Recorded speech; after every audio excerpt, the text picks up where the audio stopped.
The Masters 2023 preview, top plays, core plays, first look build, course history, top stat fits, top specialist, and top in recent form.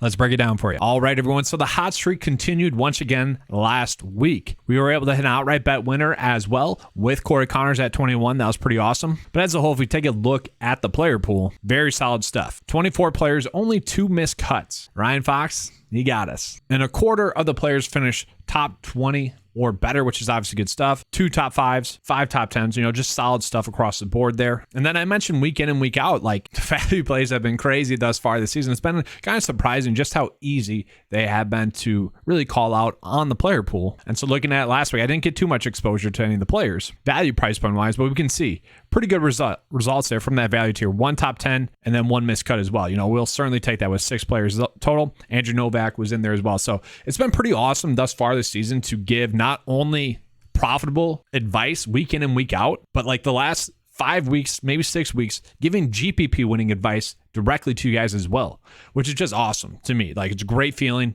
Hopefully you guys have been able to take advantage of that because it's truly been one of those fun seasons thus far, kind of easier seasons thus far as well. Hopefully that continues this week with the Masters. And obviously those results are just being pulled directly from the 9 to 5 members write up. That's available, included in your $10 9 to 5 membership. Best value in fantasy golf, best value really in fantasy sports out there for you guys. But yes, we have the 2023 Masters tournament.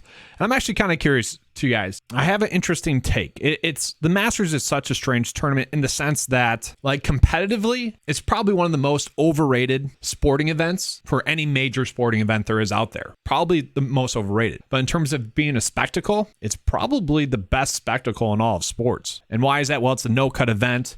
Players like Ricky Fowler, who's probably a top 20 player in the world right now, didn't make the tournament. You got a bunch of past champions. Probably some live golfers that don't deserve to be there exactly. It's just an interesting tournament in that aspect. But obviously, it's a fun tournament. They're able to invest a lot of money into it, which makes it really appealing for everyone. But fantasy golf-wise, it's a very interesting week because it's a tournament that pretty much operates like a glorified no-cut event. Sure, there's going to be a couple of miscuts, but for the most part, it takes a little bit more luck than any other big tournament that's out there. But with it being such a spectacle on the sports spectrum, it brings in a lot of casual fans each week. So the edge that we lose with the tournament setup and really not having good value plays because we're not pulling in all the top players in the world. Because of that, we do lose slight edge. Like typically no cut events, we pull in and do studs and duds.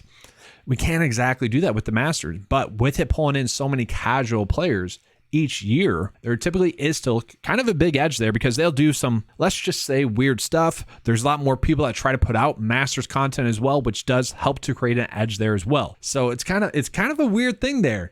I'm actually very curious as to your guys' thoughts on that. But we kind of know how the tournament's going to play. Let's just talk about course history here. We can see the past winners here. I would say the last 3 winners were highly predictable. Like Scotty, easy to predict. Hideki, he was like 45 to 1 odds, but he was one of the favorites to win in the data. And that's kind of when we started to see a big shift in how sportsbooks really started to value golf data. And then DJ as well, like he was the top play that week as well. So no real shocks. Obviously, the Tiger Woods one was a little bit shocking. Like if we go further back, more shocking results in there. And so some people might not be pulling in the DJ Masters win for course history because it was played in the fall and it played significantly different than really any other Masters. I decided to include it, but I could see kind of why people might not want to do that. But including that, we can see these are the top players course history wise.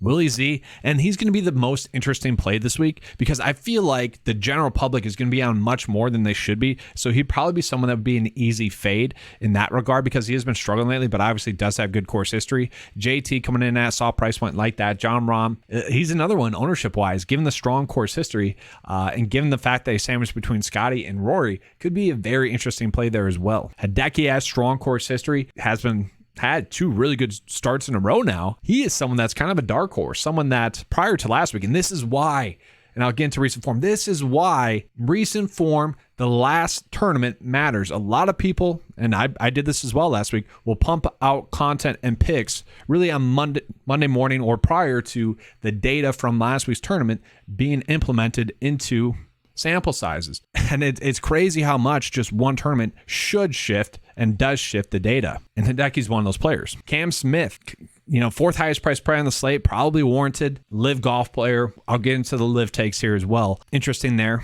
We continue on. Corey Connors probably going to be chalky, but he should be. Cameron Champ probably going to be an easy fade. I could see him being more overowned than he should be. Just been playing terrible golf, but obviously great course history. I'm actually curious here. Okay, I didn't know if Cameron Champ had local ties or not. Wanted to pull that up. And so just as an FYI for anyone that's unfamiliar with the 9 to 5 cheat sheet here, the player profile tab, typically speaking, on the cheat sheet, you would click on a player and then click on player profile. That would pop it up. And that's just like a quick view, with all the relevant data for that week's tournament. But then if you're on like a different page, let's say course history again, and then you click on player profile, that'll sort it up. So you can really kind of see like this, a chart view as well. So obviously Cameron Champ probably staying away from. But we go further back and like Kevin Na, very interesting as well. Tony Finau is going to be an easy play. Patrick Reed, what do we do with him? Kyle Morikawa, probably an easy fade as well. Not playing the best golf, although Willie Z and Kyle Morikawa could be players that, maybe do something. Siwoo Kim, probably a good play. Like course history does matter. And I do want to point that out. Like course history does matter. But I feel like the gap of course history mattering is starting to get smaller and smaller. I think part of the reason why we see course history matter a lot at this tournament could be due to literally the size of the tournament and the low-end players that are playing in it as well. Because for the most part, it is easier to make the cut at this tournament. But I will say there are more random made cuts from golfers with bad form at this tournament more so than any other tournament as well. Let's go ahead and look at recent form. So recent form wise, obviously it's going to be Scotty Scheffler coming in, just spectacular golf. Okay, 12 straight make cuts in a row. We can see his last 4 starts, 4th, 1st, 4th, 12th, 1st. And really he was a mental, I would say mental putt away from probably winning the Dell Technologies match play tournament as well, which is what we're seeing there. He was going against Sam Burns, which is one of his good friends. If you guys are PGA Tour fans, you heard that about 20 times that week. But honestly, I feel like if it was any other golfer, he probably makes that putt. But he didn't. And so 4th place finish is still great. I mean, freaking great form. Max Homa as well, 14 straight make cuts in a row. Obviously been playing some spectacular golf as well. He does have bad course history, but that's where I could see people maybe taking the course history narrative a little bit too far. I expect Max Homa to have a great week this week. This is the best golf he's been playing. I would say, Scotty, Rahm, Rory, if you want to include in there after the last 2 tournaments, Max Homa, those are the top 4 players in the world. And then you toss in maybe Cam Smith. We just haven't seen Cam Smith enough to say he's a top 4 player in the world. If you want to go back to when we last saw him on the PGA Tour and stuff, sure, you can include that. Regardless of how you phrase it, Max Homa is a top 5 player in the world, just given how well he's been playing. And then obviously we have John Rahm. Jason Day is also someone that really just keeps spitting out great results. And I'm actually, if Jason Day, given this solid form, is at 8.7, which is a very cheap price tag, I really wish we would have got Ricky in the field because I feel like he would have been like 7.5, just been really disrespected price point wise. And then we look at Xander. Xander's been playing some great golf. Even with those like the back concerns from the Century Tournament champions, he has been putting out some great starts. And so he's someone we can be looking at. We see Tony Finau popping up there, Victor Hovland. There's obviously a lot of great golfers coming in with a lot of great form. So that's what's going to make this week, definitely interesting there. And then specialist wise, I love the specialist data. It's fun to look at, but a lot of times people will tend to maybe overvalue a specific one too much, maybe greens.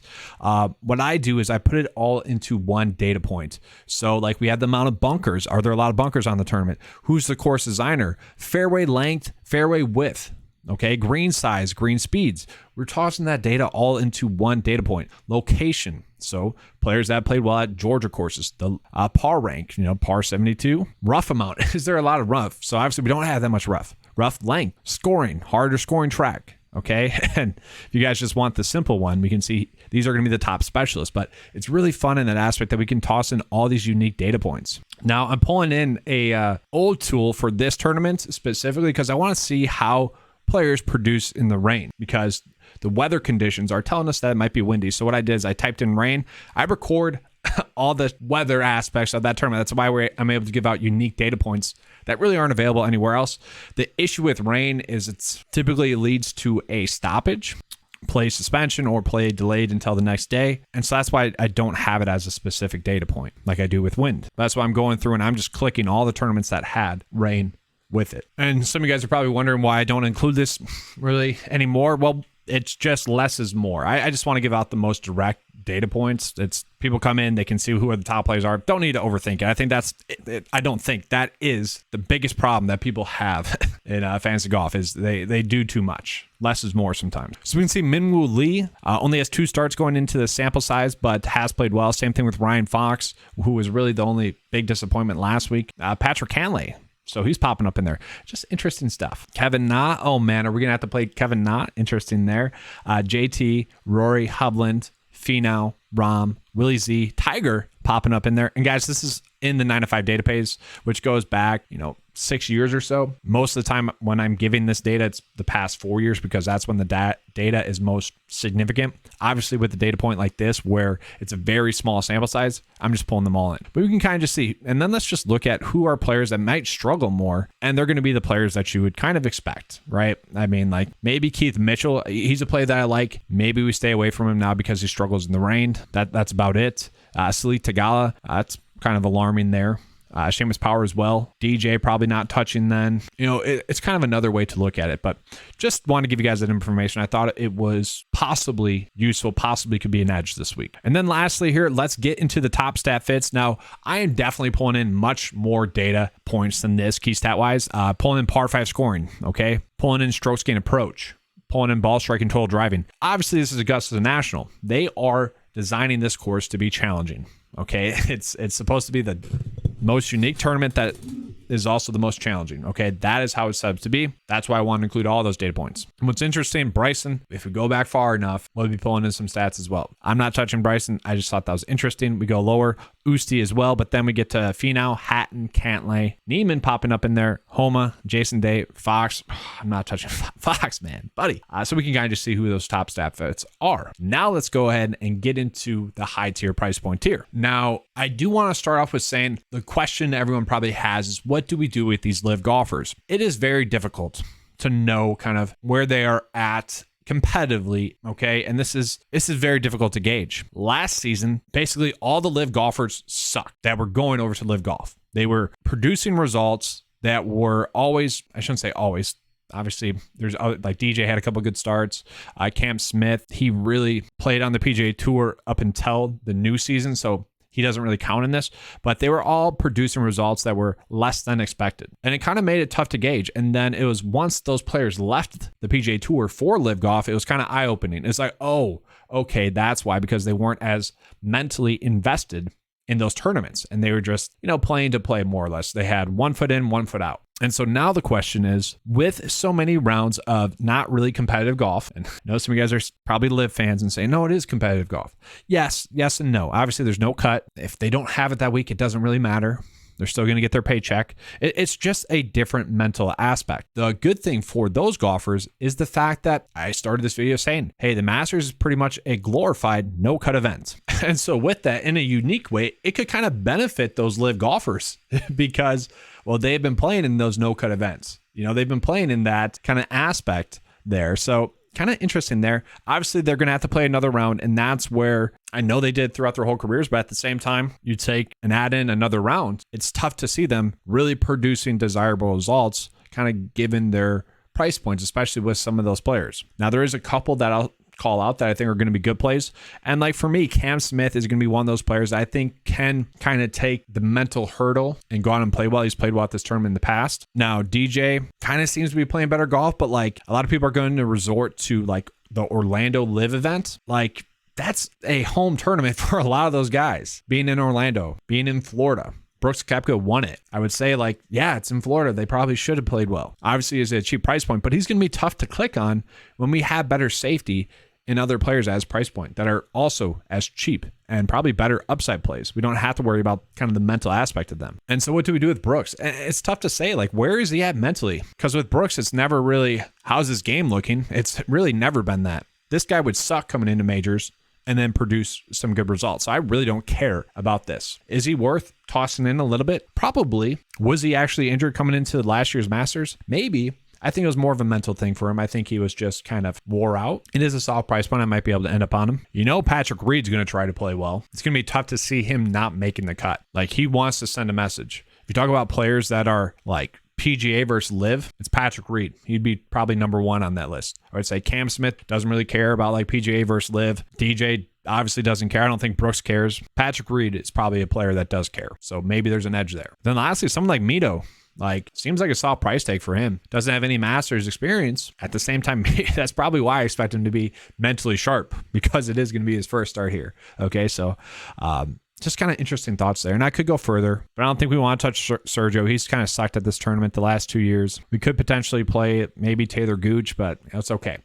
Let's go ahead and get into the high tier plays now that we got the live aspect out of it. So let's start out with Scotty Scheffler here. Scotty Scheffler is obviously the top play this week at like 7-1 odds. He's just a play that makes the most sense as well. And I'm actually glad that DraftKings finally like priced up some plays. Remember Jon Rahm for like 3 months straight was coming in way too cheap. I would say, relatively speaking, with Rahm and Rory's price tags, Scotty is correctly priced. Has tremendous course history, has been playing great golf, second best specialist in the field, fourth best course history, best in recent form, best stat fit, top player in the 9-5 model. It's going to be very difficult not to end up on Scotty Scheffler. It's going to be very tough to see Scotty Scheffler struggling. He is a player that I think we should just be going out of our way to play. The only way I would not end up on Scotty is if he is extreme chalk. And if he's extreme chalk, that would mean someone like Jon Rahm would be pretty undervalued. And I don't see that happening this week. Jon Rahm is someone I'm pretty excited to play, though, if he is coming in at low ownership. Tremendous course history, 27th, 5th, 7th, 9th. And I know his like results haven't been the best lately. You know, his worst 2 events, the last 2 times. That was also coming in off of a withdrawal. Rahm was running hot. He needs to have some, kind of bad weeks. I think it's kind of going to be a good mental reset for him. I think he's going to be good to go. And if you guys are wondering why I'm more defaulting to my 9-5 cheat sheet, it's because DraftKings doesn't have the Dell Technologies Match Play tournament. I think that's a crucial tournament to have as a data point this week because it's a very mental grind. And he didn't actually play that well in that tournament, just as an FYI. Prior to that, I have been playing well. And I think the best example for why Rahm would be a good play would actually be looking at Rory. Rory had a 4th place finish at the Dell, or 3rd place finish at the Dell Match Play tournament. He easily could have lost to Xander Schauffele to not make the Final Four, but he also easily could have beat Cameron Young to then make it to the championship as well. It was very tight, but it's nice to see him playing well. The biggest thing with Rory here is the change to his driver. He changed the shaft in his driver after the Players' Championship. He was very vocal about not liking his driver. And unlike Bryson, Rory was able to, if you guys remember Bryson last year, I think it was at the Masters where he said he was like hitting on a razor's edge with his driver, whatever. Rory was able to figure out literally with the next tournament and looked elite. Okay. He is someone that is coming in looking spectacular. Now, if I pull him up here on the cheat sheet, he's not going to be popping up too well. Why? Because he does have some undesirable results coming in. Miscut at this tournament 2 years ago. I don't really care about that. The data does a little bit. That's why he's getting knocked a little bit. I can look past that. Because besides that, it has a 2nd, 5th, and 21st place finish. Given the fact that we know that he was struggling with his driver and has since corrected it, we think Rory should be treated as, I think, the 2nd best play this week. And also given the fact that he has been taking and doing practice rounds at Augusta National the past 2 weeks, apparently looking great, it's going to be tough to avoid. So for me, it is going to go Scotty, Rory, Rahm. Those are the big 3. We need to be targeting those 3. I probably want to have the most exposure to Scotty, but Rory makes a lot of sense. I would say, man, Rory, if he doesn't get done this week, and I shouldn't say there's a lot of pressure on him. He puts a lot of pressure on himself as well. He wants to shove it in those live golfers' faces as much as someone like Patrick Reed and Greg Norman want to play well or have live golfers do well. Rory equally wants to do that as well for the PGA Tour. So those are clearly the top 3 plays. Let's go on and get into some other really good price point plays. So I don't know about you guys, but I was extremely shocked at the price point that we got for Jordan Spieth. I don't really get it.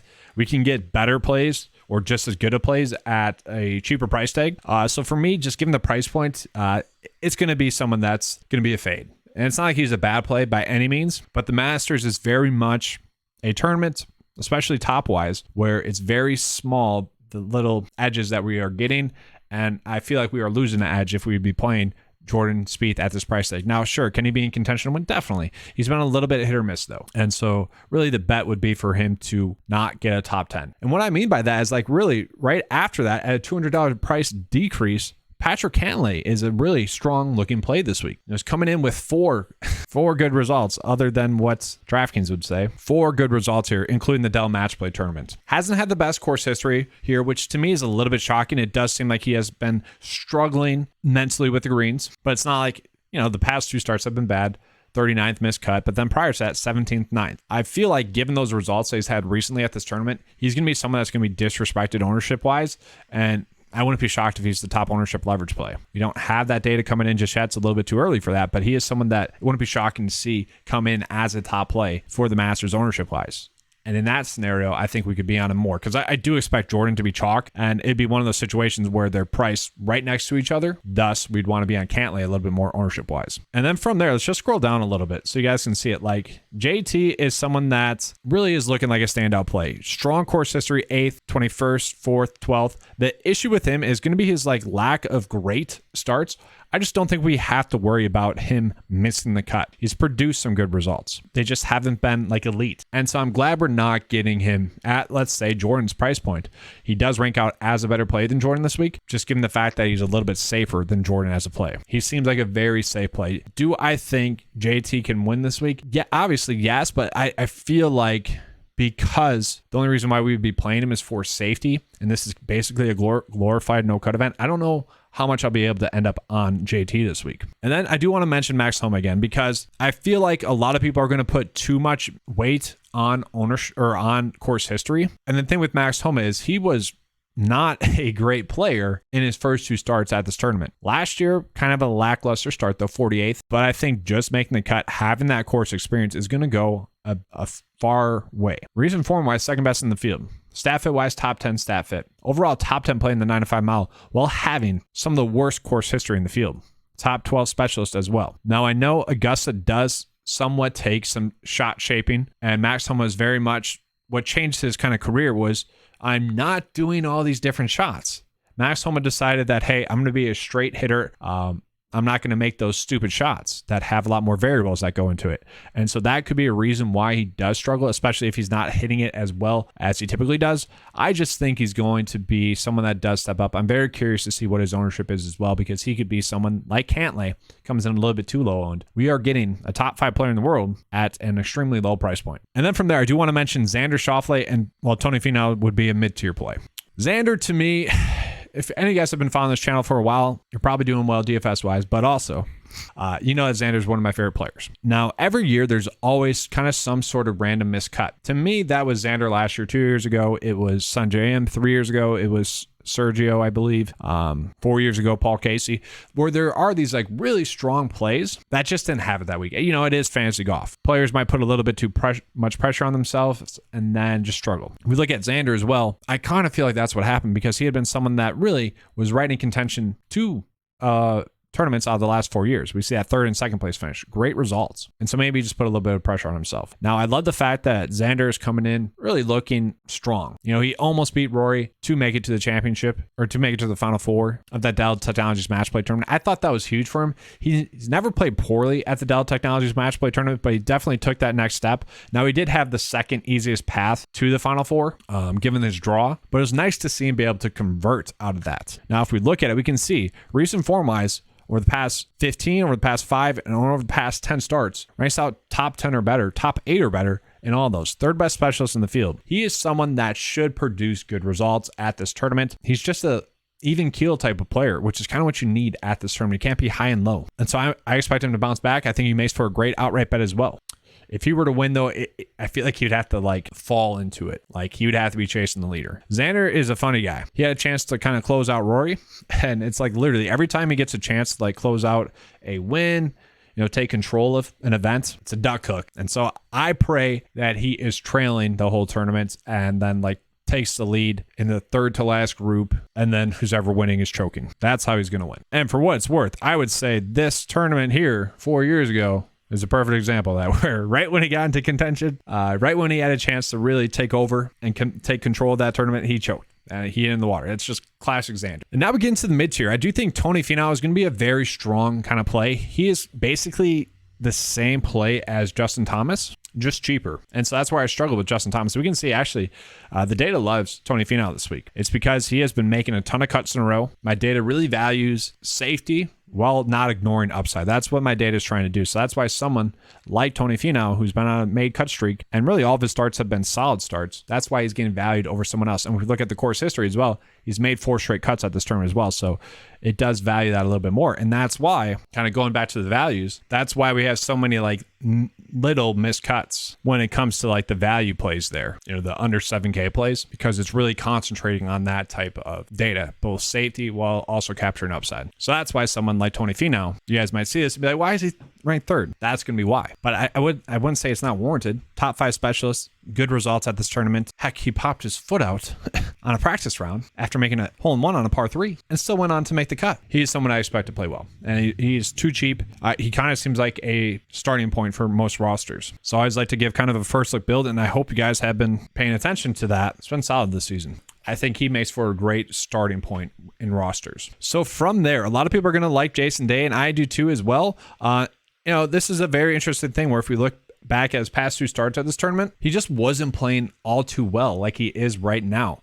Jason Day, I say Ricky's a top 20 player in the world. I think we could argue Jason Day's a top 10 player in the world with how he's been playing. I mean, those results that he's had are just elite. You look at his past 6 events, his worst finish was 19th, 5th, 19th, 10th, 9th, 5th, 7th. I mean, those are just great results. And sure, if we go back too far, if we go back over his past 15 starts, 32nd in the field. If we go over his past 10 starts, 9th in the field. Past 5 starts, 2nd best in the field. Jason Day, like recent form-wise, is extremely too cheap. And given how well he's been hitting the golf ball, it wouldn't be shocking to see us get this 5th place result like he had 4 years ago at this tournament. This is when I'm looking at like Jordan, and I'm like, how is Jordan $1,000 more expensive than Jason Day? That just seems crazy to me. And then from there, like Cameron Young, I'm fine with that as a play. Missed a cut this tournament last year. A lot of people are going to read into that. I look at it and say, great. He added that course history, had that missed cut. He's going to be much more experienced now. He has a new caddy, which was Webb Simpson's old caddy. He's got Paul Tesori on the bag. A lot of people would say one of the best caddies in the world. He has him on his bag. Webb Simpson, if we go back 2 years ago, had a top 10 finish at this tournament. So obviously some good knowledge coming in there for Cameron Young. And Cameron Young has been, a little bit hit or miss, but it wouldn't be surprising to see him have that upside. I would say just a GPP only play, definitely not someone you'd be targeting in cash builds. So from there, I kind of hate that Hovland is popping up, but it makes sense. Once again, my data very much focuses on safety. And we can see, like, although the starts haven't been elite at this tournament, 27th, 21st, and 32nd, they have been good enough, especially given the price tag. If he can get a little bit better, give us a top 20 finish, we would take that at this price tag. Recent form-wise, he did not get out of the group stage. That was a little bit shocking because prior to that 3rd, 10th, and 20th place finish, just had been having some good results. That's the thing with Viktor Hovland is that he's just not mentally geared up for an event like that. I don't know what it is. I'm not saying like he's soft mentally. It just doesn't seem like in tournaments where there are better players in the field, he doesn't rise up to the occasion. It's just a weird thing. And until he gets over that mental hurdle, I don't think we can outright bet him. But in terms of like DFS play, I'm perfectly fine playing him knowing that we should be able to get a made cut out of him. And that's where kind of given his price tag, I'd be perfectly fine paying 8.5K for him. That just seems simply way too cheap. So I'd be fine with that as well. And I do want to mention Hideki as well. Like Hideki is one of those players where I mentioned like if it wasn't for really last week's results, I probably wouldn't be on him. Did have a 30th place finish at the Dell Match Play tournament. Not good there. And then a 5th place finish. He is someone that obviously won this tournament and has tremendous course history. I think it would be a mistake not to be on Hideki somewhat, especially given the fact that we did just see this. Now, it seems like every week we get some sort of Hideki news from the Twitter Hideki tracker account. I would say let's not worry about that too much. It's like a weekly tweet at this point.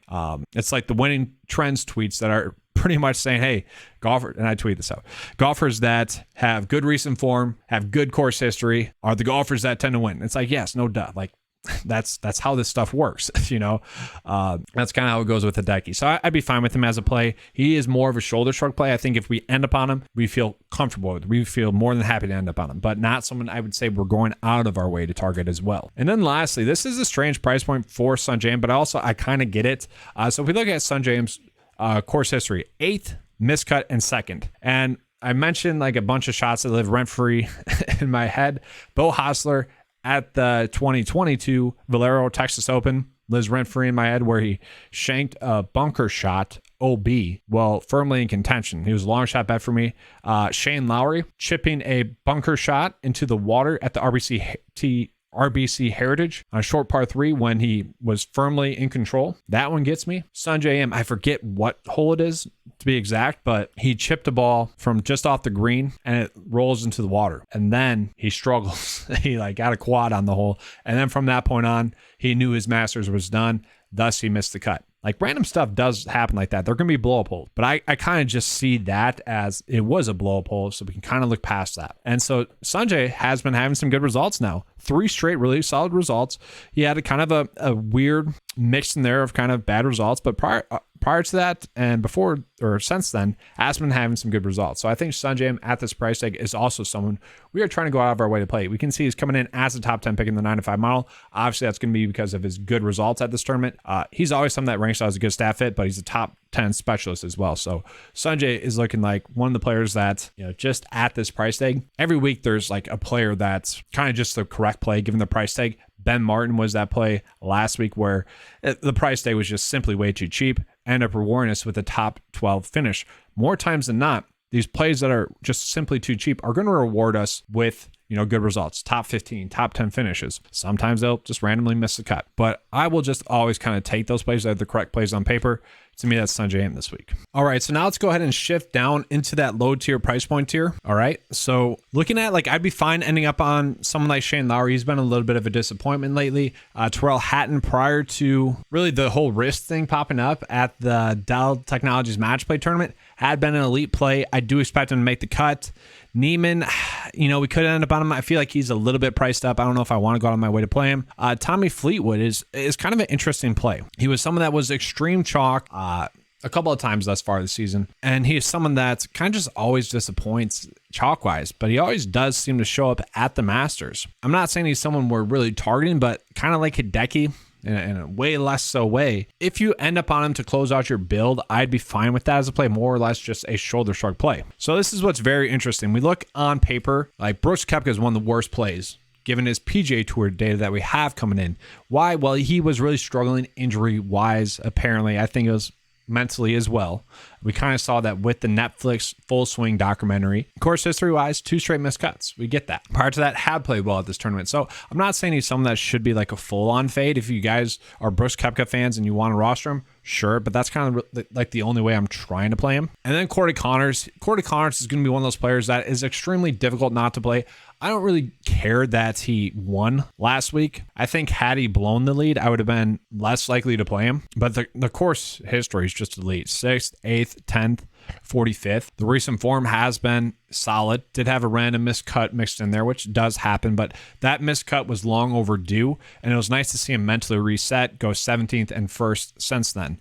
And if we take out that miscut, it would be 3 straight top 21 or better finishes. Top 12 specialists in the field, I think that's huge. Nothing that really is alarming that should suggest that he is going to be a bad play.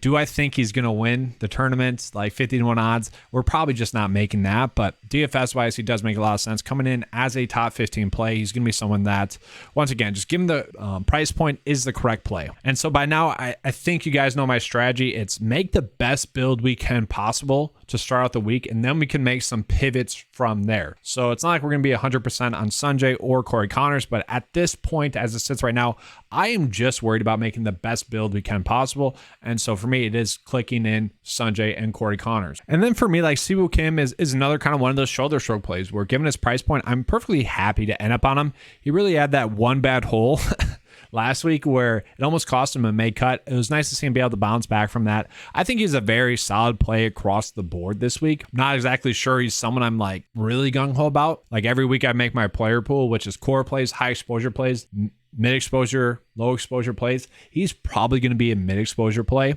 where it's not exactly someone you are avoiding in cash builds. He's not a GPP only play. He's someone I think we can play with confidence. At the same time, I think we're prioritizing Corey Connors over him. I do think someone like Keith Mitchell is an interesting click. He is someone that got that very difficult draw at the Dell Technologies Match Play Tournament. So he had a 35th place finish at the Players Championship, and then at the Dell Technologies Match Play Tournament had a 52nd place finish, which is abysmal. He only had a tie there, but that's because he went against Rahm, Ricky, and Billy Horsch. Easily the toughest draw. That's why we weren't targeting anyone in that group that week. Besides that, has had some really good results. And price point wise, does feel like he should be at least $400 more expensive. So he's a play that I think we can end up on. And then lastly, are there any value tier plays that we can be on this week? Potentially Tom Hoagie, maybe. We saw like when looking at the rain stats that Seamus Power wasn't exactly someone we want to end up on. Taylor Gooch, I think, is an interesting click. Brian Harmon is a Georgia boy, but he has not really been playing all too well. He's a tough click. Ryan Fox was abysmal last week. Really the black eye on what was a really solid week again last week. There's always one each week, guys. That was Ryan Fox last week. He is someone that's, really not a bad play. I guess it wouldn't be... I think he was probably just looking ahead to his first Masters, kind of just playing the event because he was already over here. Might as well playing it rather than travel back to the DP Tour. You're over here, might as well play. I think he was just looking ahead. And so if he was, we're going to get who was a chalk play, the correct play last week at an extremely discounted lower ownership. It could be a blessing in disguise that he missed the cut last week, because now we should be able to get a made cut, maybe a top 30 finish or so at a cheap price tag. I feel like in terms of value plays, Danny Willett is probably the best one that we're going to get. Now, I don't think we're going to do many studs and duds builds, which is the difficult part because it just really drops off really at the 7K price point here. But Danny Willett's a guy that obviously former winner, has good course history, mixed results course history. Let's not say good. 12th miscut, 25th miscut. He has been playing relatively well-ish. It's just when he's bad, he's bad. When he's good enough, so price point wise, I'm fine with it. Like if you really love your build and you're at this price point, I guess I'd be fine plugging him in there. And then I would say like really the two live golfers I'd probably want to be on, and really it's probably only Kevin Na. We do see Adrian popping up in there, DP Tour stuff. I'm probably not playing him. It's just small sample size. And really, I want to focus on course history. I would say let's treat him as like the 40th best play. If we end up on him as a value play, I'm fine with it. And then Seb Straka is really, I feel like the lowest price player. He just seems too cheap for a guy that made the cut this tournament last year, coming in off of a 20th place finish. Relatively speaking, his results haven't been terrible, and he did just give us a top 10 finish 5 starts ago. So the fact that he played well last week, yes, it was a lower caliber field, but I think we're going to get a make cut out of him. So given the price point, he's easily the lowest price play that I feel kind of comfortable clicking, and even more so than Danny Willett. Like Danny Willett's definitely a GPP only play. I'd feel fine kind of clicking Seb Straka. So I already did the core plays video, but I'll go ahead and retouch on it in this video. I would say we are just targeting one of the big three. If Jon Rahm is significantly underpriced underowned compared to Scottie Scheffler and Rory, we are just targeting Rahm then. I would say priority would be Scottie, then Rory. But we are getting $500 difference. So I wouldn't say sacrifice your build just to get up to Scottie, but I would say try to make it first with Scottie. And then if you need to rebuild, go down to Rory. And then from there, like Xander is kind of just an obvious play, I would say. Pretty strong course history, third and second place finish in there. Just been playing some spectacular golf, pretty much just a top 20, top 25 machine. Obviously loves this course. Given the price point, it just seems like an easy click as well. And then we got Tony Finau, kind of just the same thing, just simply too cheap for the caliber player that he is, for the great results that he's had at this tournament, for the form that he has been in thus far this season. And then two players that are simply just too cheap given their outlook on this week. Son James should probably be $500 more expensive. Tremendous course history. Besides that miscut, I guess not tremendous then, but the two made cuts he's had have been top 10 finishes. He's a guy that we can see 13 out of 14 made cuts on the season. Just at this price, the correct play. That's going to be the exact same thing with Corey Connors. Basically the exact same play as Sungjae Im. Just Son James. No, I would say they're basically the exact same play. Corey Connors is just cheaper. So I expect Corey Connors just to be extreme chalk. That's the issue, because, well, he should be. And so to close out this build, we have 7.9 left over. What are we doing? And that's kind of the tough part, because to me, this does really feel like a dead price point. And so I guess I could go with Shane Lowry, and I don't love that because his results lately have been kind of terrible, and I don't really trust anyone else in this price point range. Maybe potentially Justin Rose, and it's not like he is a bad play, but he's not like terrible. Like, he doesn't work out too well, but we have seen the upside from him there. So I don't know. We're gonna have to figure out what we want to do here. It's very interesting. Like, ideally, this would probably be the build that I would end up on. Obviously, we can't minus 150. So I'll have to figure out a workaround from that. But that's all for today's video. Hopefully you guys enjoyed the coverage. I know it was a long deep dive video, but I felt like I put a lot into it for once. So hopefully you guys were able to get a lot out of it as well. Very informational, but I try to make it not have any fluff. And hopefully I was able to accomplish that. I really want it to be actionable information. And I think I accomplished that. If you guys enjoyed the coverage, make sure to give a like and subscribe. If you guys want access to the 9 to 5 golf membership, it's $10 a month. Gets you access to the cheat sheet that you saw, as well as a custom model, ownership leverage, the prize picks cheat sheets, lineup builder. There's a ton. It's the best value in fantasy golf. Take advantage of it. Like if you guys are playing every week, take advantage of it. It's $10 a month. Even if you have another membership, you can use it as an add-on as well. You're getting just another awesome data source for $10 a month. All right, that's all. Let's have a good slate. And as always, let's keep cashing.